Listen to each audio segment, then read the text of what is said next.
भोला डाला फड़िया बापड़ा दुष्ट हो लिया मालो मान। आदरणीय कन्हैयालाल जी का दुष्ट का लाल छुड़ाने के वास्ते आपने धन्यवाद दियो, बधाई दी। बहुत ही जोरदार रूम जब बोले आज इस मंच पर नामांकन रैली में उपस्थित हमारे बीच में मैं तो कहूँ कि आज के युग के भागीरथ हमारे यशस्वी मुख्यमंत्री आदरणीय भजनलाल जी शर्मा जी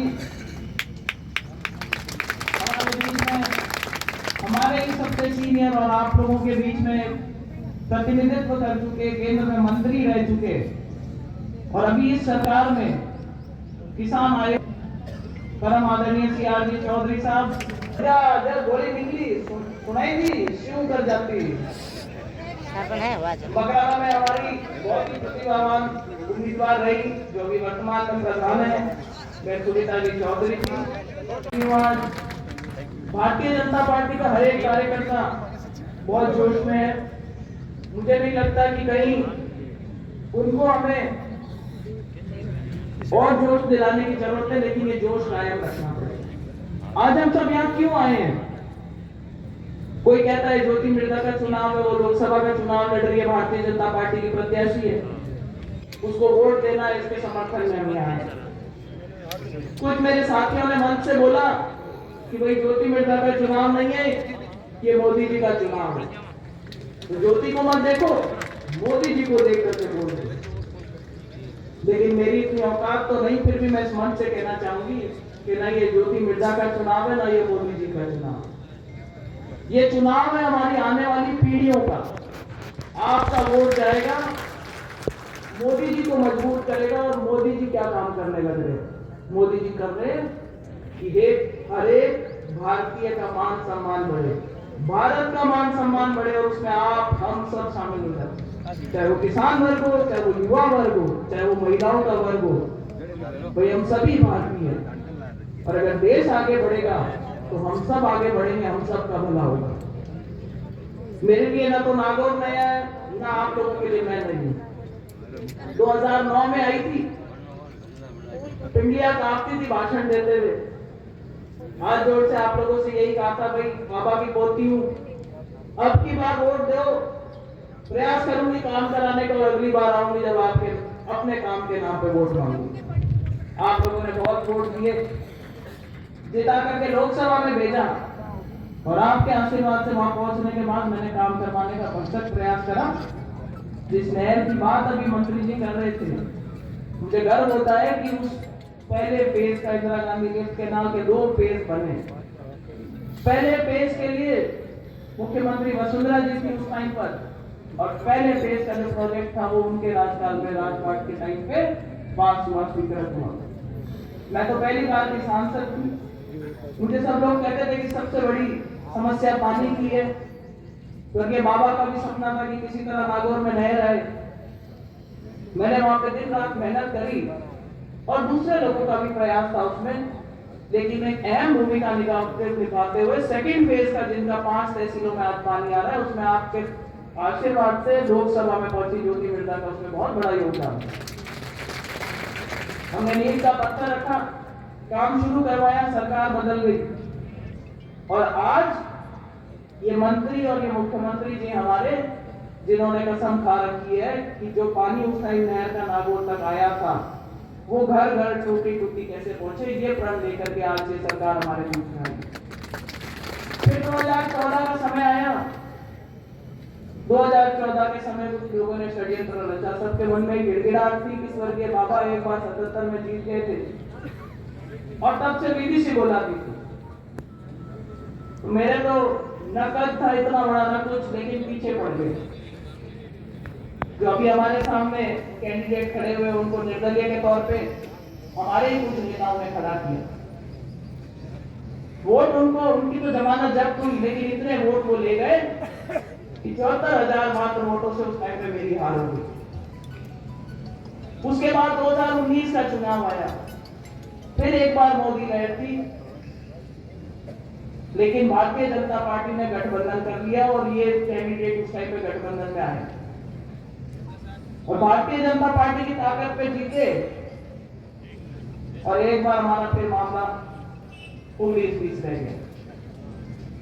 आज 2024 में मैं आपके सामने हूं तो वो इसलिए नहीं हूं, कोई कहता है 3 बार चुनाव हार गए, उसके बाद में क्या ऐसी कला है कि पार्टी वापस टिकट देकर के आपके बीच में भेजती है। मैं समझती हूँ ये आप लोगों का आशीर्वाद है, क्योंकि मुझे जितने वोट 2009 में मिले उससे ज्यादा वोट 2014 में मिले, जितने वोट 2014 में मिले उससे ज्यादा वोट 2019 में मिले। और आज तो भाई हम सब एक ही टीम के मेंबर हैं। ताकत इस पार्टी की है। आने वाले समय में भारतीय जनता पार्टी की सरकार, ये तो तय है कि ये सरकार बनेगी। इसमें किसी को कोई किंतु परंतु लगता हो तो भाई अभी बोल जाओ, कोई ना कोई शक है? 400 पार हरिपाल जी के 10-20 जन आपने नहीं गए। आपका प्रयास रहना चाहिए कि भाई 400 करती 450 भी हो जाए तो जोरदार ही मामला। रही बात नागौर की, तो नागौर में आज जिसको कांग्रेस हमेशा कहा करती थी नागौर हमारा गढ़ है, आजादी के बाद मेरे ख्याल से आज पहली बार ऐसा मौका है जब 19 तारीख को मत पेटी पे बटन दबाने के लिए जाएंगे तो वो हाथ का पंजे का निशान नहीं होगा वहां। ये बताता है कि आज कांग्रेस कमजोर है। यहाँ एक के सामने दो लड़ते, पहले एक मामला चर्चा था, वो बाबो गयो, बाबा के मोट जोरदार घातरा हुएड़ा, बाबा ने कोई काम कर दो गांव जानो जना आपके पोता ने के भाई मोट रुका लीजिए ए नहीं मैं जाऊं हांडे आर चढ़ जावे।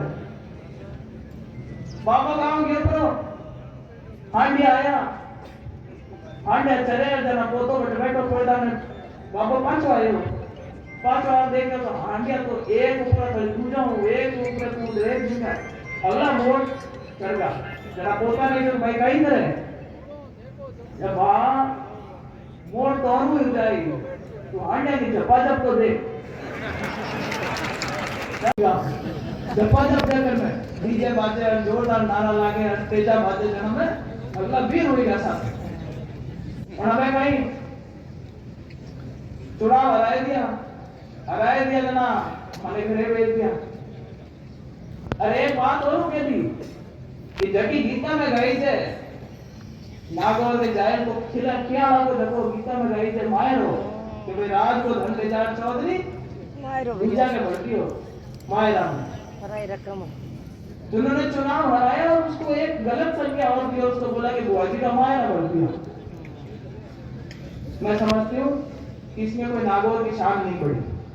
मैंने ईमानदारी से आप लोगों के बीच में हमेशा प्रयास किया है। आपने कभी कोई काम बताया, किसानों की बात रखनी थी, ट्रैक्टरों के ऊपर से कमर्शियल हटा करके उसको नॉर्मल कैटेगरी में डलवाया तो लोकसभा में बोल के मैंने डलवाने में प्रयास किया और करवाया उस काम को। हम हारने के लिए नहीं लड़ना चाहिए। मैंने पहले भी आप लोगों के बीच में प्रयास किए। आज सरकार भारतीय जनता पार्टी की है, चाहे राजस्थान में हो, दिल्ली में केंद्र में सरकार जरूर मोदी जी की आएगी और तीसरी बार वो प्रधानमंत्री बनेगी। मेरी जिम्मेदारी होगी कि अगर आप लोग मुझे जिता करके भेजते कि मैं आपकी वकालत कर सकूं, आपकी पैरोकारी कर सकूं, और अगर अपना पहरेदार मजबूत है, अगर अपना वकील मजबूत है और अगर सरकार दोनों जगह अपनी है तो मुख्यमंत्री जी से भी बहुत सारे प्रोजेक्ट अपने क्षेत्र के लिए ला सकते हैं और मोदी जी से भी बहुत सारी चीजें हम हमारे क्षेत्र के लिए करवा सकते हैं। तो हमारा तो यही प्रयास रहेगा।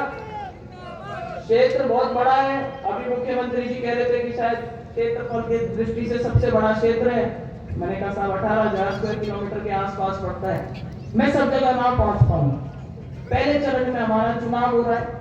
मेरा निवेदन रहेगा मंच पे बैठे सभी नेताओं से, मेरा निवेदन रहेगा मेरे सामने विराजमान सभी बड़े बुजुर्गों, साथियों, युवा साथियों से कि आप लोग ज्योति मृदा बन करके 19 तारीख तक ग्राउंड पर बूथ पे जहां आपका वर्चस्व है, जहां पे भी आपका प्रभाव क्षेत्र है, एक एक वोट को भारतीय जनता पार्टी के पक्ष में डलवाने का प्रयास करें। आसपास की अगर लोकसभाओं में आपके रिश्तेदारियां है वहां पे भी भारतीय जनता पार्टी को मजबूत करें, ताकि राजस्थान में 25 की 25 सीटें भारतीय जनता पार्टी के खाते में तीसरी बार एक बार पुनः आए, मोदी जी को मजबूती मिले। तो एक चिड़कली ने पकड़ बुट्टी में ले दिया बाबा करने, अरे बाबा ने जान लियो कि बाबा हाथ में कहीं है, बाबा की चिड़कली है कि बाबा जीव दिया कि मरियोड़ी है। तो बाबा क्यों कि भाई आ तो थारे हाथ में है, जीव की राह की तो तू ही राह की, मसल काट देना तू ही मसल काट। तो भाई चढ़ चली ना जीव की राह को के मसल काटो, आ ताकत आप लोगों का ले लो, फैसला आप लोगों ने लेना।